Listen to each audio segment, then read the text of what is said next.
know, if you've watched examples online, that we try to keep conversations fairly brief.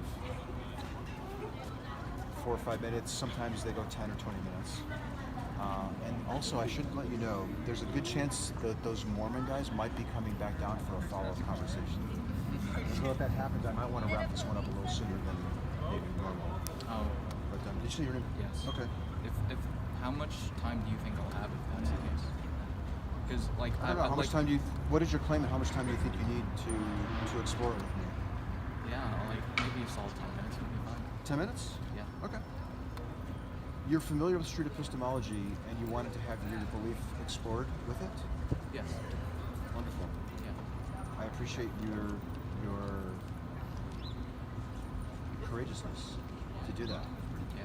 Because I think some people, in fact, there's a guy who I've talked to 3 times off camera, and he knows that I'm here because he asked me to I offered to let him know next time I was going to be here. And he offered to meet me in the coffee shop off camera to talk about his views. And he wasn't willing to come here on camera to do it, so I think it's really good that you're willing to do it. Yeah, like anything that allows for intellectual exploration, like anything that'll better the academic community. It's what I do. Oh, cool. What are you studying here? What's the book for? This is actually my major is computer science, cybersecurity. Cool. Yeah. You're a computer science major? Yeah. How long have you been studying it? So maybe like a solid 2 years. Did you also like find yourself programming and learning about computer science before I you got decided here? like study it? Yeah. Yeah. Okay. Good. Yeah. That's good. I wanna. Did you start recording already? Yeah. Maybe we should start, just so that like, it doesn't run out. Oh, are you hurting for battery juice or something? Or what? Oh no, like I'm not sure how quickly the storage fills up on iPhones. So. Okay. Yeah, storage space for iPhones. If it's any consolation, I'm using 3 cameras to capture it, 2 of which are right here in front of us. So if it does die, we've got it. All right. But hello, how are you? Are you with these guys too? Oh, okay, okay. Yeah. All right. Fantastic. What claim do you tend to make because you think that it's true that we can explore together? That Jesus is God and that He rose from the dead.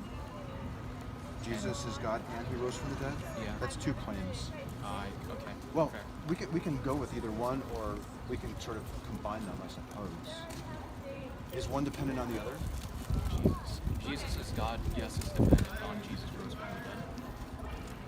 He wouldn't be God if He didn't rise from the dead? That's correct, because there has to be some sort of quantification of proof, right, that He is God. Okay. Yeah. I would think that a person couldn't raise from the dead unless they were God. Wouldn't His rising from the dead be dependent on Him being God, or is it really the other way around? Well, okay, so the causation is that because He is God, but in order for us to determine whether, I see. The reason why you can say God is real is because you're sure He rose from the dead. Not necessarily. That's just one of my many examples. Okay. Like there's intelligent design, there's the cosmological argument, things of that like nature. Yeah, but I'd like to explore this one. But we can talk about those if you want to. I would like to talk about the reason that gives you the most confidence that it's true and would result in the greatest drop in your confidence that it's true if you discovered that it's not a good reason. Right. Do you follow me? Yes. So if Jesus rose from the dead is the reason, if you discover that you don't have a good reason for thinking that Jesus rose from the dead, and you say, if I discovered that, I would drop the greatest. My drop? I mean. Yeah, absolutely. I would more or less deconvert from Christianity if I found good enough reason that my belief was false. Yes. What if you found no good reason for thinking that it was true? That would be the same thing, I guess. Okay. Or the same. I would go through the same process. Okay. Yeah. If you discover that you have no good reason for thinking that Jesus rose from the dead, it would significantly impact your confidence that Jesus was God. Say that again? Sorry. Yeah. If you discovered that you don't have any good reason for thinking that Jesus rose from the dead, it would significantly impact your confidence that Jesus was God. Yes. Okay. How much of a drop in confidence are we talking about? Would it knock you down from a 100 to a 97? Nah, I'd say from 100 to. Well, I mean, I'd have to give it a shot, but considering that, assuming that my arguments would just fall short of everything, then yeah, it would be pretty low. Definitely less than 50 for sure. Probably much less than that. Okay. If I discovered I had no 30, good reason. 40% or something like that. Something. Well, that would probably be a really good reason to explore that. If it would have that much of an impact on your confidence that Jesus is God, then I think we should definitely explore how you determine that Jesus rose from the dead. Hello. Wow, we got 4 people here now. That's good. Are you all together? No. I don't. Okay. I just heard Christianity and I was like, okay. Oh, okay. I'm She's hi. more than more. Are you all in the same group or something? Because I know No. that there are a lot of on-campus groups. No, sir, we are not not. really. You're not part of any of the groups? You're certainly not? Do you have any issues with the groups by any chance? Or? Not that I can think okay. of at the moment. Well, we know each other as friends, but we're not like in a group together. Okay. Yeah. Okay. Yeah. And we just have this on camera, so like it's up to you if you want to stay. Well, that's fine. All right. Yeah. Here, let me just, I think it's great that you want to record it, but just so you know, sometimes having a lot of people standing around while you're saying these things could make my conversation partners feel uncomfortable. So I'm interviewing you. You have full say on this, but if you would like your friends to step away, they can. But if you're comfortable with them being here, they're more than welcome to stay too. It's up to them. Like I'm more than welcome to have them listen on. I'm good. As a matter. Yeah, you good? You good? I'm interested to see where this goes. All right. Yeah. Okay. So I guess since we've identified the real reason, or at least a very important reason for thinking that this is true, can we explore the steps that you use to get to your conclusion that Jesus rose from the dead? I assume we're talking about Jesus Christ, the Christian, Yes. the Son of Jesus- God, right? Jesus, son of Nazareth, the one who was crucified at around 30 or 33. Yeah, that one. The one that everyone's talking about. Yeah. Yeah. And not to be pedantic, but what does it mean to be dead? To be dead means that your vital, what keeps you conscious in the real world is no longer intact. Okay. No. In Yes. order for somebody to rise from the dead, would they also have to be dead? Yes. Okay. I'm actually seriously wondering about this. I'm honestly curious. Sure. Do we need to first discuss how you concluded that he was dead before we can decide, Yeah, sure, absolutely. before we So- can actually explore how he rose from the dead? Or Sure. So should we skip that step? I don't. No, help me out. it's all right. We can definitely go on to that step. So, the way Gary Habermas lists a plethora of sources, I think he comes to around the 40s to the sources of Jesus' existence, and that includes Christians, non-Christians, enemies of Christians. Yes. So it's because of that mass majority of sources, which we can talk about, that we can easily conclude that for sure he existed, he was crucified, and that he preached for the kingdom of God. There's 40 sources that say that he existed. Do those same 40 say that he also rose from the dead? Well, Or are they just talking about his existence? well, we're first establishing, correct me if I'm wrong, but that he died first, right?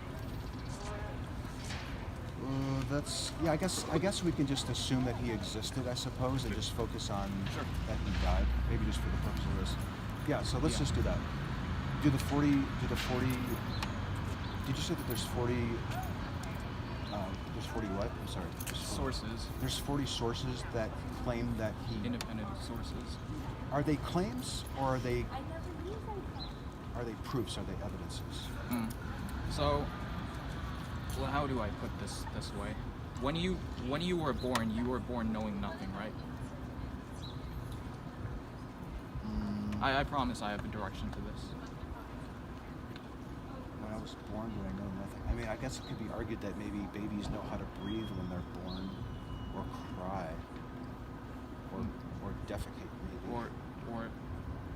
Or I guess latch onto a teat when they're hungry or something. Yeah, I guess like consciously, Like knowing something. I don't gonna mean to be too pedantic here, but before I agree to that, I think I need to understand what you mean by know things. Yes. Because I gave a couple examples that I would say, well, yeah, babies know things. They know that they're hungry, perhaps. Well, I think it would be a mistake to say that I know all of health science because I'm a human being, and health science is part of me. So there definitely has to be some cognitive faculty that is engaged with that. So my point is that I'm saying is that when you're born, you're not born with logical principles. You learn those along the way. Yeah. So if you're born with things that you learn along the way, then that means that the way that we formulate our deductive principles is primarily through induction. Do you have an example of a human who might be coming to knowledge through induction? Yes. So, for example, children under 4, there's a study that says that as soon as someone were to step out of their sight, they're not conscious of the fact that they exist until I they see. develop that. Like a kid might start crying when they see mommy or daddy walking away because the brains haven't developed yet to the point where they can deduce. I wouldn't speak for every kid, but like, up until 4, yeah. But my point is that in the same manner we should approach the existence of Jesus. Now, we use induction to come to the most probable, most reliable, most accurate conclusion. Is that where the 40 sources come in? Yes. Because if someone has 40 sources backing up their crucifixion, what they preached, and who they were, then most likely, a lot likely, he definitely was crucified and existed. I think it was, what's his name, John Dominic Crossan, head of the Jesus Seminar, a camp for liberal Christians, and he said, which do not necessarily share, and mostly do not share, the conservative views of Christians. And he says that Jesus' existence and crucifixion are as sure as anything in history. And it's because of this reason that you go to any good academic institution and they will tell you Jesus for sure existed. Here's what I'm wondering about sources. And was crucified. Yeah. Here's what I'm wondering though when I hear people talk about induction and sources. Sure. Could it be demonstrating that that's what these people thought was true at the time, and yet may not be true in reality? Yeah, so you need to have essentially counter sources. Counter sources to show that it wasn't true? Yes, you need evidence to show that he did not exist in lieu of the evidence we currently have that show that he most likely for sure existed. I'm not talking about I'm not talking about like burden of proof or anything like that. I'm just saying that once I've established my case, now it's the opposing side's turn. This is what I hear you saying. We have 40 sources that say people say that Jesus rose from the dead. That, well, some of them, a good number of them say that he rose from the dead, because some of them are Christian. But yeah. And so, go ahead. Yeah. So, but there are also people, like I'll give you an example, like Tacitus, right? He's not a Christian, but he says that a malevolent superstition broke out in Jerusalem where the first evil had been birthed or something to that extent, when he's talking about this figure called Christus, referring to Jesus, the one who was crucified under Pontius Pilate, the one who Christians were named after. And he was talking about this when he was talking about the burning of Christians in Rome. Somewhere around This is one of the 600. 40 examples that you would say is a source. Yes. And here's what I'm wondering though. Sure. It was almost sound like you were saying we can be confident in sources that say things are true if there are no other sources that say that those things aren't true. Let me put it this way.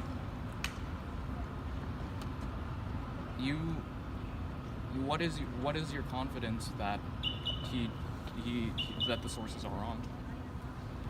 I'm not really an expert in biblical sources. Okay, yeah, that's fair. Well, let me just put it this way: if I read, And they're not all biblical, by the way. there's Yeah. extra biblical sources Yeah. to To corroborate. corroborate the claims that people made at that time that they think Jesus rose from the dead. And there's not a lot of claims out there that say that he didn't. Wait, sorry, say that again? From my understanding, it almost sounded like you were saying we should accept the 40 sources as being great, reliable corroborations of Jesus rising from the dead, because we don't have 40 sources saying that he didn't. It doesn't necessarily have to be sources as counter evidence. It just has to be some sort of evidence. Yeah. What evidence would you accept as a counterbalance to the 40 sources that are in favor? That is a good question. That would be very hard to, because that 40 sources is a lot. Like I'm telling you, it's a lot. Especially once you talk about like within a few years, you can get back to Jesus. If there were 80 sources, would we be more justified in accepting the claim? We would be more justified, but we would still, in both scenarios, you would have to necessarily conclude that Jesus existed because it is more probable than all the other possibilities regarding his existence and crucifixion. What makes it more probable that a man rose from the dead?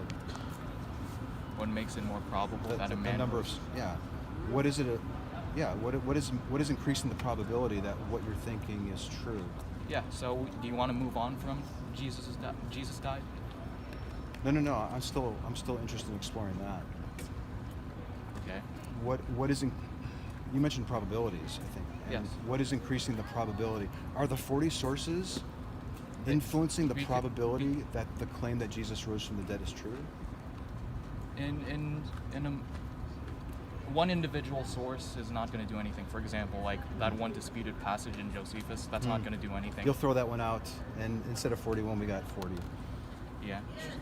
And plus, there's another source in Josephus, and a lot of people get that wrong. This is what I'm wondering, though. If we found more sources to back it up, would the probability increase? And conversely, It would increase by a bit. by a bit. Yeah. Is there any chance that people could have thought that something was true, that Jesus rose from the dead, and we're writing about it, things that we consider sources today, and it's confirming that that's what they thought, but it not really be the case? Yeah. So and it's not true in reality. So then it goes back to probabilities. Do people have hallucinations? Do people lie under these circumstances? And so you have to look at the evidence. Are those the only two explanations, possible explanations? It's funny because like I've surveyed the literature thousands of times. I've watched so many debates. I've spoken to scholars myself, and the ones who don't agree with Jesus rising from the dead always say the same thing. They say, "We don't know," because they don't want to commit to a conclusion because they know that can easily be knocked down by the current theory we have. I'm sorry, are you saying that there are people who don't want to accept the sources as evidence because they don't want to believe it, or were you saying something else? I wasn't saying that for sure. Now I'm trying to remember what I just said. That's okay. Yeah. Can you help me a bit? What was I saying before? I was wondering, it almost sounded like you were saying that there are people who will come up with ways to not accept your evidence because they don't want to believe the claim. Yes. I don't know if you were saying that or not. Yeah, more or less. But my point, the drive point home is that the alternative explanations, as you were saying before, as you were inquiring before, although there are a lot to choose from, none of them are really good. It's a mile wide, inch deep territory. Is this your way of saying that the best reason for thinking that Jesus rose from the dead is the 40 sources? No, I'm saying the best way to say. The best way to know that Jesus rose from the dead is what Gary Habermas calls the minimal facts argument, what Michael Kona calls the historical bedrock, what all scholars will agree on, regardless of whether they're Christian, atheist, Muslim, agnostic, whatever belief system they have. They will agree on these things, that Jesus for sure existed and was crucified under Pontius Pilate, and that Is that where the sources? Is it because of the sources? Is that why they think this? Yes. Okay. So, and a lot of other things too. This is the fundamental question. Yeah, Oh, can I please. just- Yes. Yeah, and that his disciples, his followers, thought that had the conviction that he rose from the dead very early on, right after his crucifixion, and that the main leaders of the apostles, and I'm speaking about Peter, Paul, who later came, he wasn't a Christian, but he converted to Christianity after having an experience of what he called the risen Jesus. James, the brother of Jesus, that one is recorded in somewhere in Josephus's Antiquities of the Jews. I think there is one more. We don't have to go through all of them. I actually Yeah. kind of like to keep it high level Yeah. because I'm wondering about these 40 sources. When I read a story, and even if 40 people corroborate it, and let's say they've corroborated over, I don't know how many years, whatever, I still wouldn't be willing, I might be willing to consider it, but I don't think I'd be willing to accept it as factually true. So then, I'm reminded of the time when Kenneth Humphreys confronted Gary Habermas on what's the difference between Jesus and Snow White. And the difference is that no one is, even though Snow White is being talked around and corroborated per se, not exactly per se, no one is saying that Snow White is real, right? It's in the context of tale. It's in the context of of a story that is not to be taken true, but instead to derive some sort of entertainment from it. So if I understand your position, we could be fairly confident that the sources are a source of knowledge because people believe that it was the case, that they believed that it was true. Whereas with Snow White, we don't have people running around saying that they believe that she rose from the dead. And because of that distinction, we are on solid footing for accepting the sources as evidence. Is that your position? To an extent, I'll say yes. Okay. Well, that's a good chat. Oh, you want to end here? I think so. Yeah. All right. Yeah. Yeah. I mean, it's been like 20 minutes. Yeah. Yeah. Okay. Do you have any questions for me before you wrap it up, or Yeah, any of when's you the next- following? Hi. When's the next time you'll be around? That's a good question. Maybe next week if the weather's decent. Next week? All right. Hey, thank you very much. My name is Anthony. Mhm. Thank you for coming up to me and sharing your views and giving these reasons why you think that this is all true. Well, it isn't complete because of the time frame we had, but I do thank all of you for Yeah. giving us time Yeah, to thanks. explain. Thanks for listening in. Yeah. Did any of you have any feedback for either one of us? Yeah, You sure. were nice, quiet, respectful listeners. You're very respectful, sir. Do you mind if I keep recording if I turn and get you all on camera? You guys okay with that? Hi. Okay, okay. Hello. Be a problem here. My arms are getting sore. So it could be really challenging for people. Well, it's very courageous for him to come up to talk to me about that, particularly because it is being recorded. And if you're familiar at all with what I do, I tend to ask very tough questions. So I admire That's you good. coming up to me to explore that with me. I really do. Mhm. And I admire you for asking the brave questions that are kept low key for a lot of people. It can be tough to keep it low key. Sometimes you can feel like your emotions getting in the way, but you have to kind of tamp them down for the purpose of the exploration. So that was good. Yeah. I was going to add something else there, but I don't remember what it was. What exactly are you doing? Yeah, I'm doing Street Epistemology. You can look at. Would you like a sticker or a magnet? Magnet? Yeah. So search for these words on YouTube, and you'll see video examples of me exploring people's claims like that.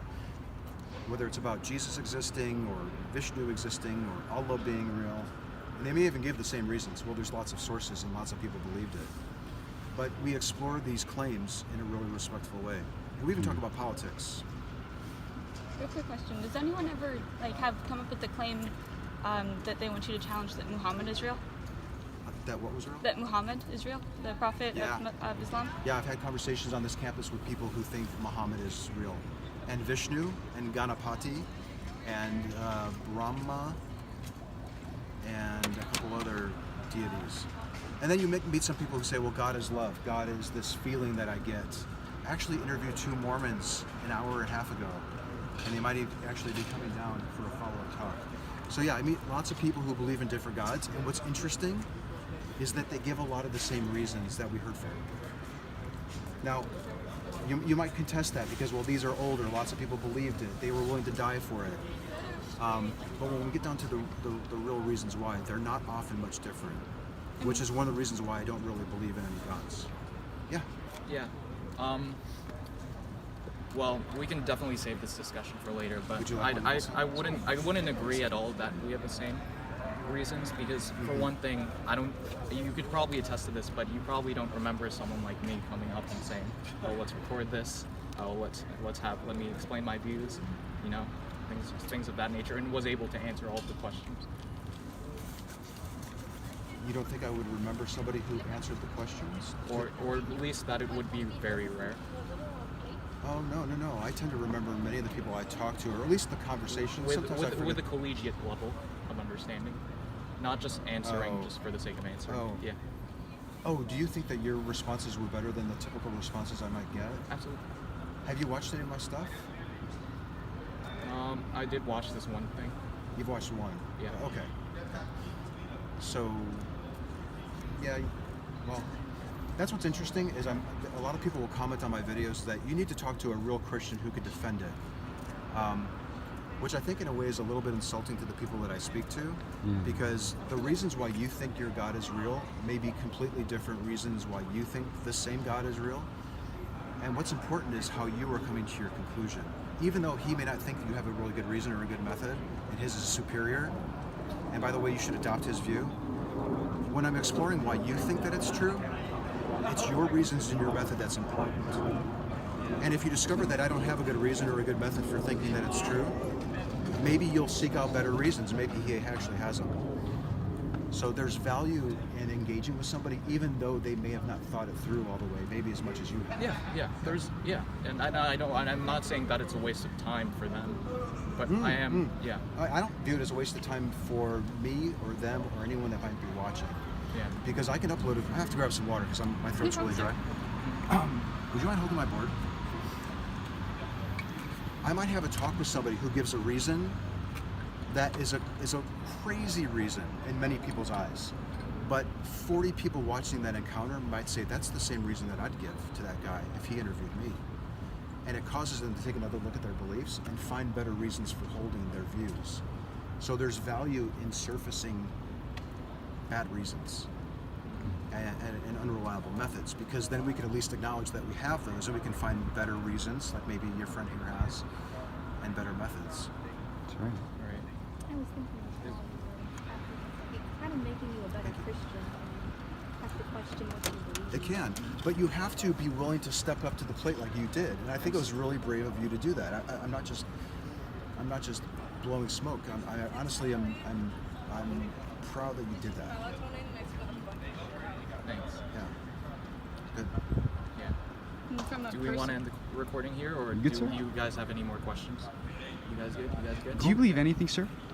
Pardon me? Do you hold any moral beliefs or views? I don't think that there are any gods. I don't think that going off of 40 sources that say something is true is a really good way to test it, particularly if it's an unusual claim that we don't tend to run into normally in our daily dealings with reality. Would you say you're agnostic then, or? I'm an agnostic atheist. Here's my card. Here's my card too. What makes you I see that we're competing for the last word. Thank you. The last word. Yeah. What's- So I don't know if I'm I got sorry. you my marker. That's washable, so that should come out. Okay. Yeah, so I don't know if I want to respond to that. But To in any what? case, like, I will be available for those of you watching. I will send my contact information below if you guys have any questions. And I suppose he has the same thing. Street Epistemology. This is Anthony Magnabosco. Did I get it right? You got it right. So Sounds good. check out Street Epistemology. We have lots of examples where we explore claims just like had, and other claims across religion, politics, social justice, you name it. We usually have had the conversations. All right. And I'll be happy to answer your question too if you want to get more into it. Yeah. Thank you. Yeah. All right. Thank you for I your think that's a time. wrap. Sounds good.